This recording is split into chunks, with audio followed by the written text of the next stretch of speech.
Live Healthy is brought to you by Kirk Supermarket and Pharmacy. On Live Healthy this morning, we're going to focus on how to choose the right yogurt. And if you're ever intimidated by the amount of options we have, especially here at Kirk Supermarket, you're going to want to have the help of nutritionist Andrea Hill. Thanks for joining us. Thanks, Janelle. All right. Let's start by talking about the calories in yogurt. What's the sort of range you want to stick in when it comes to one serving? Well, let's start with something basic like this. This is definitely your standard serving nowadays is a 6-ounce container. Okay. And the great thing is your nutrition facts are all going to be based on those 6 ounces, so you don't have to think about multiplying anything. What you see is what you get. So when you start with the calories on a yogurt, you want to make sure that it's no more than 180 calories. Now, for those people out there that are trying to lose weight and are on lower calorie diets, you want this amount to be no higher than 120. Okay? So that's the general idea, but then we want the breakdown. Total fat. Now if you think about it, any kind of yogurt that we use is made from milk. And we have all levels of fat in milk. We have whole milk, 2%, 1%, and skim. So when you look at a particular yogurt and it says it's low fat, this is likely going to be made from either a 1% or a 2% milk, right?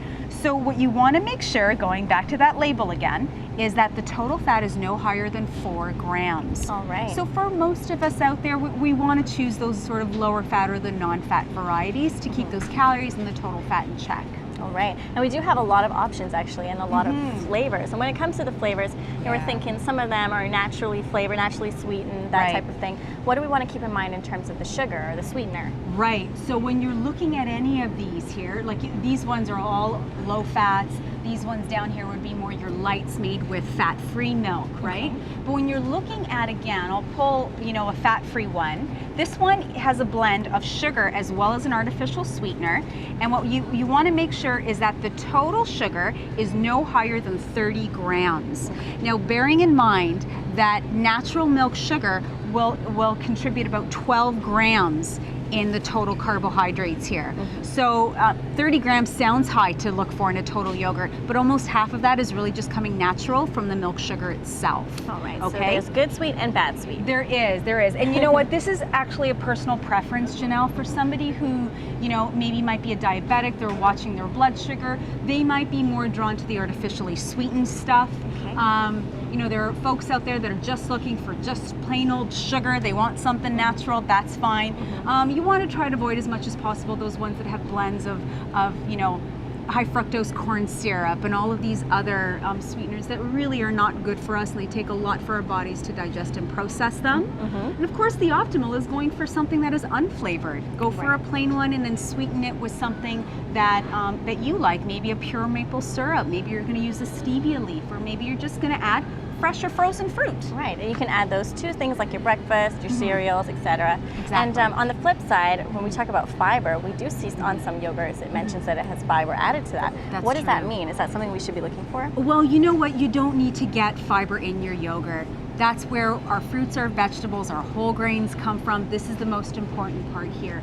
Now, fiber in a yogurt, I say, you know what? You still need to make sure that you're eating a good, wholesome diet. So that's not going to excuse you out of that. It might keep you full a little longer because that's what that fiber is doing. Fiber provides that bulk in the stomach, and that's what something like that might do for us. All right, but definitely need to get the fiber elsewhere in your diet. Absolutely. Now, one important element of yogurt is the staying power of it. And if you're choosing something that's really low in fat, you want protein to be your sustaining power. That's where I love the Greek yogurt. Okay, let's head over there to the Greek yogurt section. Right, so if we go to a Greek yogurt, for example. Now, Greek yogurt, the reason why it is as great as it is because, I'll just pull a plain low-fat one here. You're going to see that the protein here is almost 3 times what you would be getting out of another brand. So a lot of the yogurts we were talking about previously, you're going to see them no higher than about 5 grams of protein, where this one is 17. So a Greek yogurt's going to give you anywhere from 13 to 18 grams of protein. A lot more staying power. All right, but it also comes along sometimes with a higher price. It does. And For the a good reason. Actually, yes. And good to bring something like that up. The way Greek yogurt is processed is we're actually straining out the liquid whey, and because we're concentrating that amount, we have to actually add 3 times more milk to produce this product. Therefore, you get a higher price tag, but it's worth it. It's one of the better ones out there. Absolutely. Thanks so much, Andrea, for joining us once again on Live Healthy, giving us the details as to how to choose the great yogurt or the perfect yogurt for your diet. Thank you so much. Thanks, Janelle. All right, Daybreak, we'll be right back with more. Please stay with us.